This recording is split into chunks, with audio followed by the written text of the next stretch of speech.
ಚಿಕ್ಕಬಳ್ಳಾಪುರ ಜಿಲ್ಲೆ ಗುಡಿಬಂಡೆ ಪಟ್ಟಣದಲ್ಲಿ ಡಾಕ್ಟರ್ ಶ್ಯಾಮ್ ಪ್ರಸಾದ್ ಮುಖರ್ಜಿ ಹಿಂದುತ್ವ ಹೋರಾಟಗಾರ ಶಿಕ್ಷಣ ತಜ್ಞ ಶ್ರೀಗಳ 125ನೇ ಜನ್ಮದಿನಾಚರಣೆ ಜನ್ಮ ವಾರ್ಷಿಕೋತ್ಸವ ಕಾರ್ಯಕ್ರಮವನ್ನು ಆಚರಣೆ ಮಾಡಿದ್ರು. ಸಮಾಜ ಸೇವಕರು ಆದಂತಹ ಸಿ ಮುನಿರಾಜು ಅವರು ಮೆರವಣಿಗೆಗೆ ಚಾಲನೆ ನೀಡಿದರು. Gudibande taluk KSRTC bus stand ಇಂದ ತಾಲೂಕು ಆಫೀಸ್ ವರೆಗೂ ಮೆರವಣಿಗೆ ಮಾಡಿದ್ರು. ಈ ಕಾರ್ಯಕ್ರಮದಲ್ಲಿ ಟೂ ವೀಲರ್ ಓಡಿಸುವವರ ಸಪೋರ್ಟಿಗಾಗಿ ಹೆಲ್ಮೆಟ್ಗಳನ್ನು ವಿತರಣೆ ಮಾಡಿದ್ರು. ಈ ಸಂದರ್ಭದಲ್ಲಿ ಕರ್ನಾಟಕ ರಾಜ್ಯ ಬಿಜೆಪಿ ಕಾರ್ಯದರ್ಶಿಗಳು ಆದಂತಹ ಸಿ ಮುನಿರಾಜು ಅವರು, ಗುಡಿಬಂಡೆ ತಾಲೂಕು ಬಿಜೆಪಿ ಅಧ್ಯಕ್ಷರು ಗಂಗಿರೆಡ್ಡಿ ಅವರು ಮತ್ತು ಬಾಗೇಪಲ್ಲಿ ಬಿಜೆಪಿ ಅಧ್ಯಕ್ಷರು ಪ್ರತಾಪ್ ರೆಡ್ಡಿ ಅವರು, ಗುಡಿಬಂಡೆ ತಾಲೂಕು ಯುವ ಮೋರ್ಚಾ ಅಧ್ಯಕ್ಷರು ಸಿಎನ್ಎಸ್ ನರಸಿಂಹಮೂರ್ತಿ ಅವರು ಇದ್ದರು.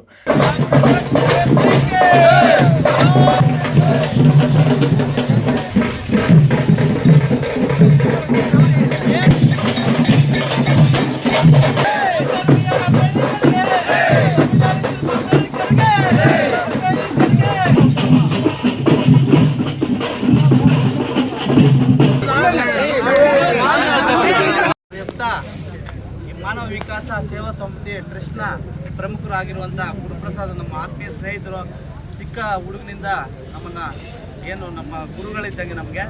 ಮತ್ತು ಸಂಜೀವ್ ಕುಮಾರ್ ಅವರು ಕೂಡ ನಮ್ಮ ಸಂಪರ್ಕ ಮಾಡಿದಾಗ ಚಿಕ್ಕಬಳ್ಳಾಪುರ ಜಿಲ್ಲೆಯ ಒಂದು ಕಾರ್ಯಕ್ರಮ ಮಾಡಬೇಕು, ಅದಕ್ಕೆ ನಿಮ್ಮ ತಾಲೂಕಲ್ಲೇ ಮಾಡೋಣ ಅಂತೇಳಿ ನನಗೆ ಸಂಪರ್ಕ ಮಾಡಿದಾಗ ನಮ್ಮ ಮುನಿರಾಜಣ್ಣವ್ರ ಹತ್ರ ಕೆಡಿಸಬೇಕು ಅನ್ನೋದನ್ನ ನಮ್ಮ ಬೇರೆ ಮತಾಂತರಿಗೆ ಅವರು ಆದ್ಯತೆ ಜಾಸ್ತಿ ಕೊಡ್ತಿರೋದು, ಹಿಂದೂಗಳಿಗೆ ಜಾಸ್ತಿ ಕೊಡ್ತಿಲ್ಲ. ಅದನ್ನು ನಾವೆಲ್ಲ ಎಚ್ಚೆತ್ಕೋಬೇಕು.